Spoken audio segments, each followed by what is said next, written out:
নতুন ভিডিওতে আপনাদেরকে স্বাগত। আমি এখন এসেছি হালিশহরে রামপ্রসাদের ভিটে। তো এটা হালিশহর স্টেশন থেকে আপনারা ট্রেনে আসলে ওখান থেকে টোটো নিয়েও আসতে পারবেন। তো আমরা এসেছি গাড়িতে। তো এখানে কিন্তু পার্কিংয়ের বেশ অনেকটাই জায়গা আছে। চলুন আগে পার্কিংটা দেখিয়ে দিই। ঢুকে দেখুন এখানে অনেকটা জায়গা কিন্তু পার্কিংয়ের।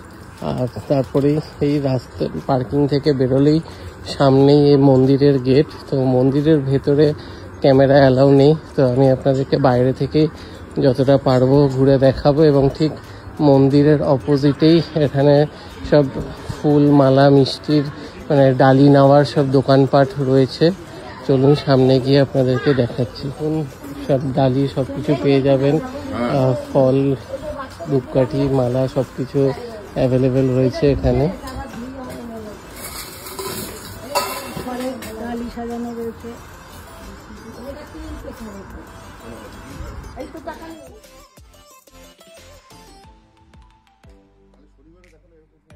এবার ভেতরে যাবো।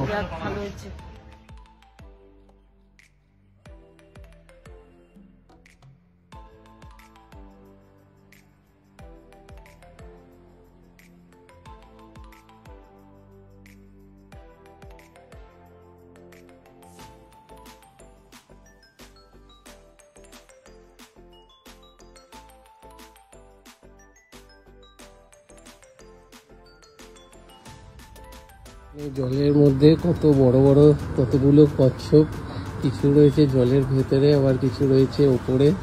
এই দেখুন সব জলের মধ্যে ঘুরে বেড়াচ্ছে, ভর্তি কচ্ছপ এখানে।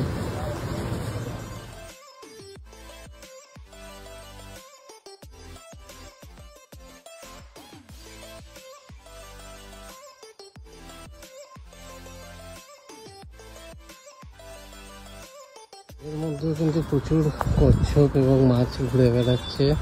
খুব সুন্দর জায়গাটা, একদম শান্তশিষ্ট। এবং আর বিকেলবেলাটা বেশ ফাঁকা, সকালে খুবই ভিড় হয় শনিবার দিন। তো আজকে যেহেতু বিকেল এখন, তো বেশ ফাঁকাই রয়েছে।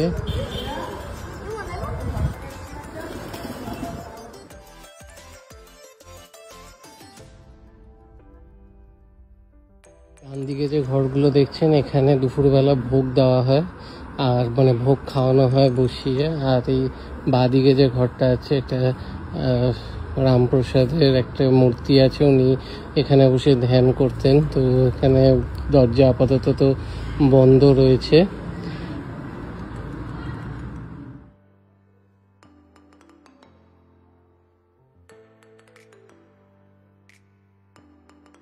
এই যে ডান দিকে যে বাড়িটা দেখছেন, এখানে গেস্টরা আসলে এখানে থাকতে পারেন এবং নর্মালি এখানে জুতো জমা রাখা হয়। কিন্তু ভোগেরও ব্যবস্থা আছে। তো আপনারা সকাল 8টা থেকে 9টার মধ্যে এসে ভোগের কুপন কিন্তু কালেক্ট করে নিতে হবে মন্দিরের ঠিক ভেতর থেকেই। এখানে কিন্তু টয়লেটেরও ব্যবস্থা আছে। আমরা এখন এখান থেকে বেরিয়ে যাব গঙ্গার ঘাটের দিকে। গঙ্গার ঘাটটাও খুব সুন্দর, চলুন আপনাদের দেখাচ্ছি। গাড়ি নিয়ে গঙ্গার ঘাটের দিকে যাওয়ার পথেই মাঝে পড়লো একটা জোড়া শিব মন্দির। তো চলুন আপনাদেরকে শিব মন্দিরটা ঘুরিয়ে দেখাই।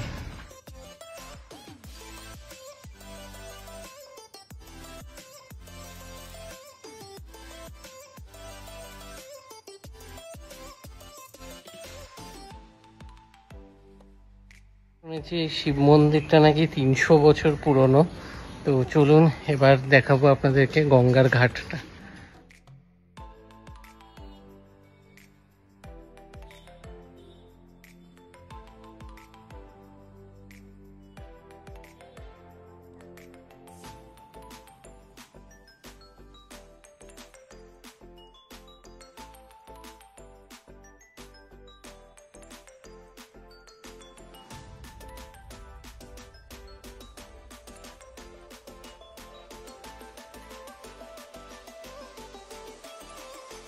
আপনাদেরকে ঘুরিয়ে দেখালাম রামপ্রসাদের যে স্নানের ঘাট।